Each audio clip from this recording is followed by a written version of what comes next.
संघर्ष योद्धा मनोजदादा जरांगे पाटील एक स्वाभिमानी इमानदार नेतृत्व। राज्यामध्ये जेव्हा जेव्हा ते समाजाला हाक देतात ना, इतिहास घडतो असे आंदोलन मनोजदादा जरांगे पाटील घडून आणतात। नेमकं हे सगळं कसं काय घडून येतं?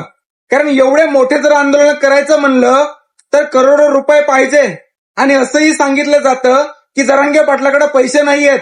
जरांगे पाटील मोकळा माणूस आहे, एकही रुपया त्याच्याकडे नाहीये असंही सांगितलं जातं। मग जर जरांगे पाटलाकडे पैसे नाहीयेत तर राज्यामध्ये एवढे मोठे आंदोलन जरांगे पाटील कसं काय उभा करतात? तुम्हाला पडलाय का प्रश्न? जर नसेल पडला तर तुम्हाला पडायला हवा। आता त्याचं उत्तर देतो मी तुम्हाला। जरांगे पाटील एक सामान्य शेतकरी कुटुंबामध्ये जन्मलेला व्यक्ती, आज राज्यामध्ये त्याची जी पॉवर आहे ना, भले भले आमदार खासदार मंत्री संत्री त्याच्या पायापाशी येऊन बसतात, त्यांच्या पुढे झुकतात। आणि हे सगळं कसं काय घडलंय माहितीये का? जरांगे पाटलाच्या डोक्यावरती कोणतंही राजकीय वरदहस्त नाहीये।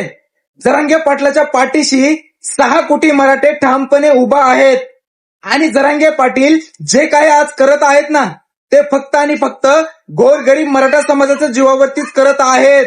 आणि दुसरी गोष्ट, जरांगे पाटील आजही त्यांच्याकडे काहीच पैसे नाहीयेत।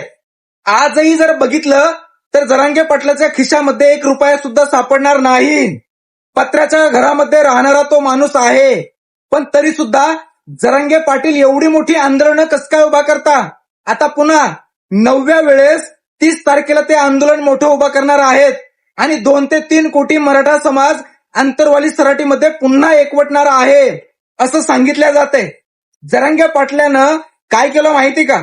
जरांगे पाटलाकडे पैसे नाहीयेत, पण जरांगे पाटलाकडं जो दिमाग आहे ना, तो भल्या भल्या कोणाकडेच नाहीये दिमाग। म्हणून जरांगे पाटलाचे आंदोलन सक्सेस होत आहेत। जरांगे पाटलाची एक टीम आहे, ज्या वेळेस आंदोलनाची तारीख डिक्लेअर होते ना, त्या तारखेपर्यंत जरांगे पाटलाची जी टीम आहे ना, ती टीम गावोगावी जाऊन बैठका घेते। जो झोपलेला मराठा समाज आहे त्या समाजाला जाग करण्याचं काम जरांगे पाटलाची टीम करत आहे।